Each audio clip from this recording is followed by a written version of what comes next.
amis Cru Life, eh bien je suis ravie de vous retrouver, c'est la rentrée. L'été n'est pas encore tout à fait fini, mais on a dépassé le 15 août, donc ça y est, moi je reprends les tournages et puis ça fait longtemps que je vous ai pas tourné de recette. Donc je vais vous faire un petit gâteau à la myrtille avec un petit glaçage au chocolat noir, ça va être un délice. Donc on attaque tout de suite. Bonjour, bienvenue sur la chaîne Cru Life.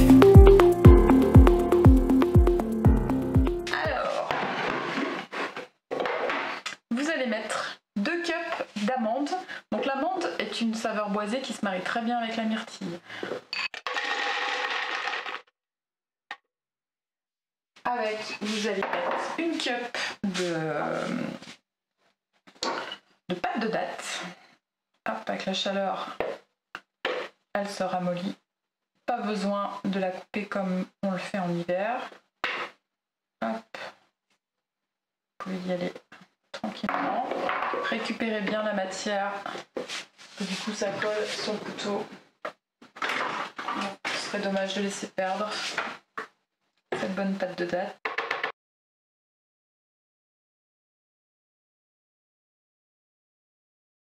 On va aromatiser notre gâteau avec du citron. 2 options, citron en zeste, un citron complet ou alors une goutte d'huile essentielle de citron jaune à votre convenance. Moi, j'aime bien le citron, donc je vais y aller généreusement avec le zeste. Donc l'huile essentielle de citron jaune, c'est du zeste aussi, hein.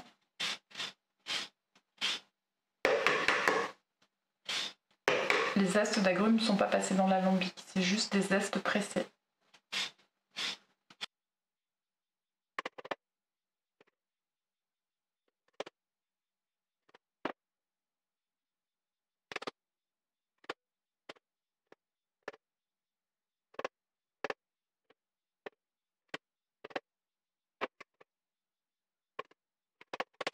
Voilà. Alors, ensuite, est-ce que j'oublie? Ah oui, une petite pointe de cannelle. Donc moi, ma cannelle, elle a pas beaucoup de goût parce qu'elle est vieille. Donc j'en mets une petite cuillère comme ça. Mais vous, vous en mettez moins. Donc si vous avez une bonne cannelle parfumée, vous mettez un quart de cuillère à café. Tac. Et on va...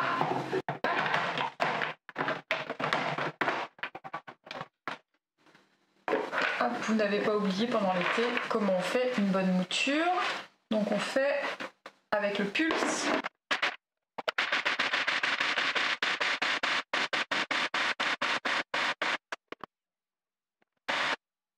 On va mettre l'équivalent d'un tiers de cup d'huile de coco. Donc moi vous voyez que je mesure toujours au pif.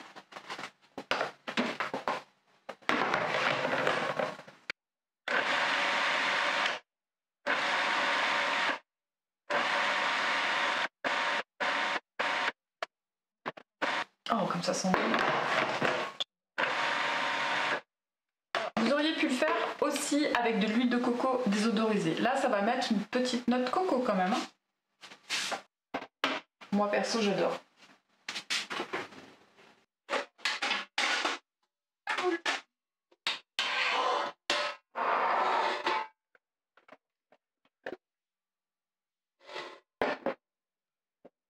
Donc, vous allez répartir la moitié de votre pâte sableuse dans votre moule. Mon moule est un peu grand, mais c'est pas grave. Ça fera un gâteau pas trop. Donc la moitié, on recouvre bien le fond. Que ce soit bien tapissé quand même, hein. Donc si votre moule est un peu grand comme le mien, mettez-en plus que la moitié.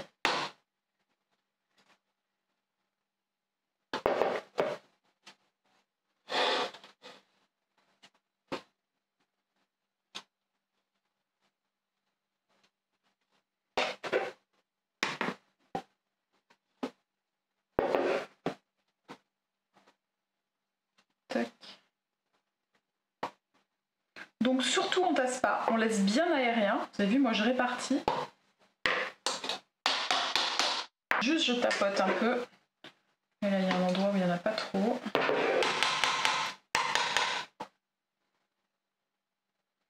Donc là on ne tasse pas du tout, on veut quelque chose de très moelleux.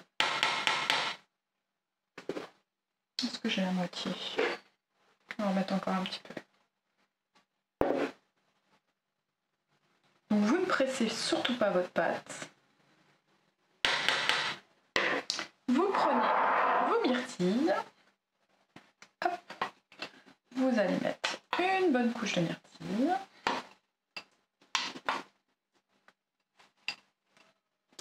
Donc ce sont des myrtilles sauvages.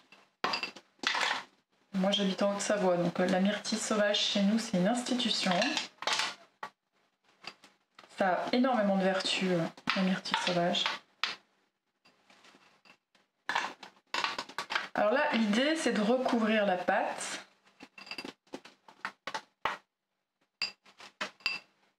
Pour faire une couche de pâte, une couche de myrtille.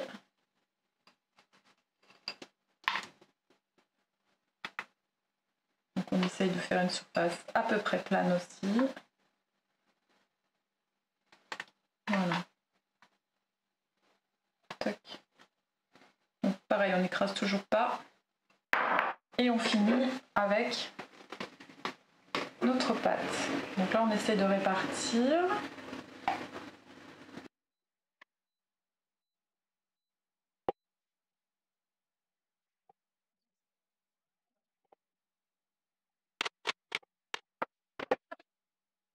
Donc toujours pareil, on ne tasse pas mais on répartit bien.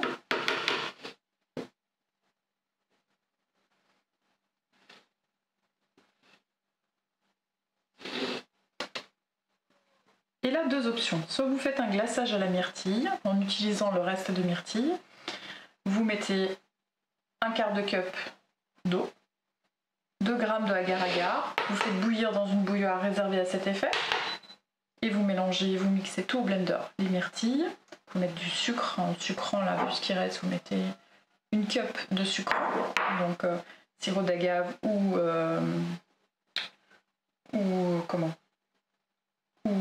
sirop d'érable, donc un sucre en liquide, ou éventuellement du miel hein, si vous voulez aussi, c'est tout à fait possible, ça fera un peu plus cher mais bon.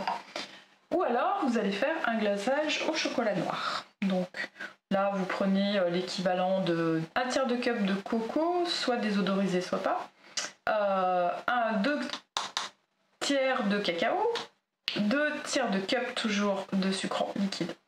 Voilà, et là vous avez une ganache au chocolat. Myrtille, eh ben, c'est parti. J'étais partie sur le chocolat moi, mais hop, on va faire myrtille. Donc, vous allez voir, ça c'est ma petite bouilloire qui est réservée pour mes préparations agar-agar. Donc, hop.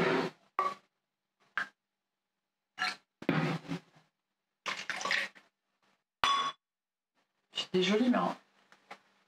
Un quart de cup d'eau. Je vais vite me les laver. Hein.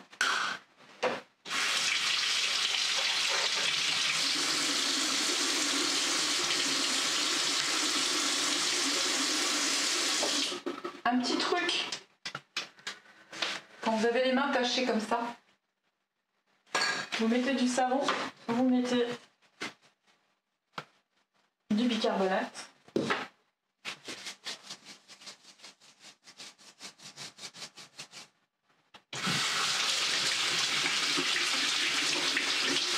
Et vous frottez. Et ça marche relativement bien. Bon là j'ai pas été très patiente, mais c'est déjà beaucoup mieux. Alors donc on met les 2 g de agar-agar dans la bouilloire.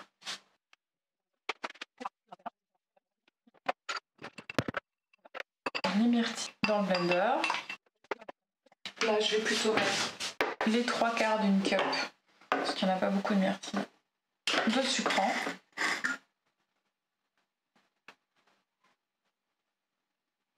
Hop. Alors, moi, mon petit truc, c'est de blender d'abord les fruits et le sucrant.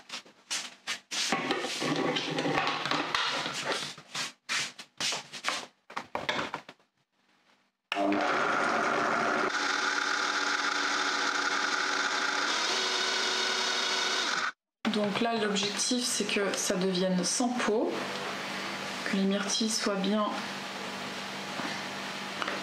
dissous.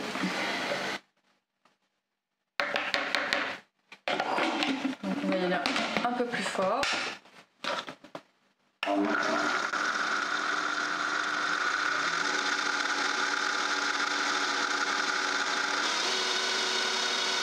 Voilà, donc je mets mes 2 grammes d'agar-agar dès l'instant où ça a bouilli.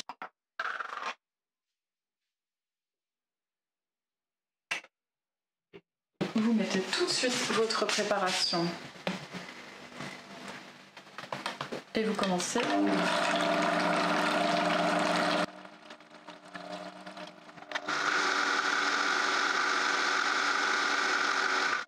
Donc vous avez vu, j'ai tout de suite mis de l'eau dans ma bouilloire pour qu'elle soit plus facile à nettoyer. Hop, parce que ça prend très très vite le agar-agar.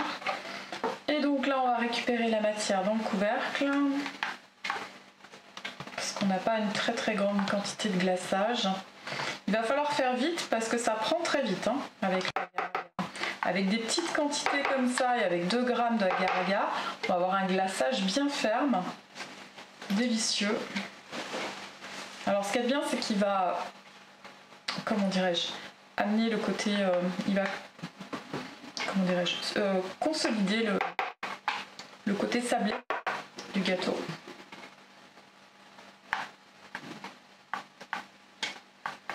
Vous auriez pu le mettre au frais hein, si vous voulez. Bon là en l'occurrence il va avoir le temps de refroidir après. Donc je vais le laisser avec nous. Voilà. Et là ça fait déjà confiture. C'est vraiment génial le agar-agar. C'est très light, très bon pour la santé. Et ça marche trop bien comme gélifiant quoi. Ça amène aucun goût.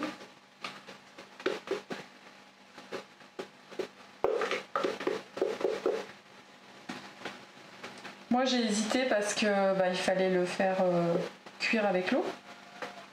Enfin 2 grammes cuits dans une recette comme ça, un gâteau qui doit faire 700 grammes, je pense que faut pas être ridicule quoi. À un moment je me suis dit non mais là Véronique tu tournes au ridicule. En termes de proportion, faut pas exagérer quoi. Donc voilà, on essaye de le répartir. Voilà, c'est délicat parce qu'il faut pas faire remonter le sablé. Moi j'y suis allée un peu gaiement là au début. Un peu de délicatesse.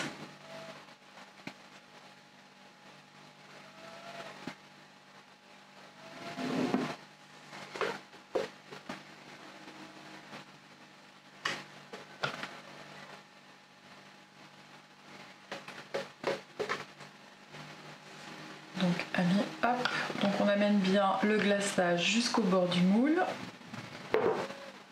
pour que ce soit joli.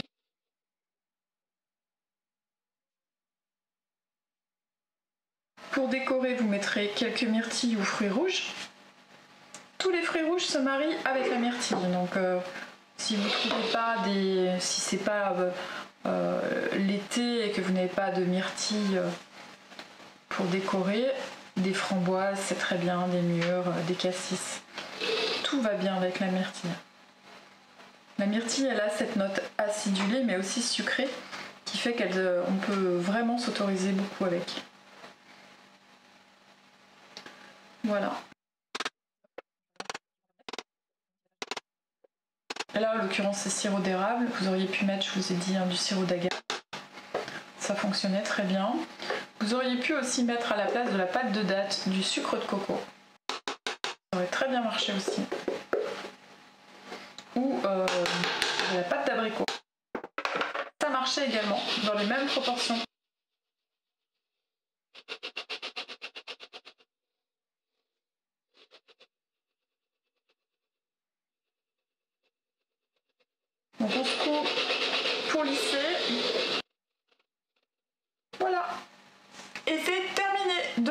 frigo, vous avez un super gâteau. Vous n'avez plus qu'à mettre vos petits fruits rouges dessus pour présenter, des petites fleurs si vous en avez, et vous avez le plus beau des gâteaux. Bon appétit!